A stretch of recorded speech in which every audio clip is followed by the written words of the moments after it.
Guys, आज हम बात करेंगे कमेंट्स के बारे में। बेसिकली रिव्यू टैब के अंदर कमेंट्स का हमारे पास पूरा ग्रुप होता है, ठीक है। इसके अलावा इंसर्ट टैब में जाएं तो इसमें भी हमें कमेंट्स पॉइंट मिल जाता है, ठीक है। ये हम देख सकते हैं। अब बेसिकली थोड़ा डिटेल में हमें मिल जाता है रिव्यू टैब के अंदर, तो इसी में ठीक है हमारे पास सबसे पहले है न्यू कमेंट लिखा हुआ। जिस भी वर्ड पे आपने कमेंट लगाना है उसको सिलेक्ट करें, देन न्यू कमेंट पे क्लिक करते ही पूरा बॉक्स आपके पास आ जाएगा। इसमें कोई पर्सनल नोट आपने लिखना है, कोई सिंपल वर्डिंग में कोई नोट वगैरह, टेक्स्ट कुछ भी इस वर्ड के रिलेटेड या कुछ भी, वो आप इसमें लिख सकते हैं एज अ कमेंट के तौर पर, ठीक है। ये जैसे हमने लिख दिया।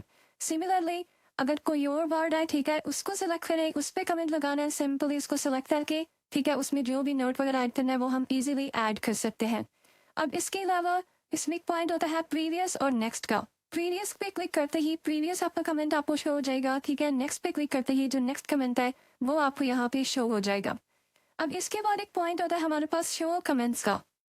इस पे क्लिक करते ही राइट साइड से पैनल आपके पास ओपन हो जाएगा और जितने भी कमेंट्स आपके डॉक्यूमेंट में होंगे वो प्रॉपरली आपको शो हो रहे होंगे, ठीक है। और इस पॉइंट को अगर आप ऑफ कर देंगे तो देन आपके सारे कमेंट्स हाइड हो जाएंगे। अब एक पॉइंट जो इंसर्ट टैब में भी हमें नहीं मिलता वो है डिलीट का। इसके बटन पे क्लिक करें, लिखा हुआ है delete all comments in document. तो सारे कमेंट्स आपकी इस तरह डिलीट हो जाएंगे। इस तरह अपनी मर्जी से आप कमेंट्स वगैरह ऐड कर सकते हैं और डिलीट वगैरह भी इजीली कर सकते हैं। Thank you.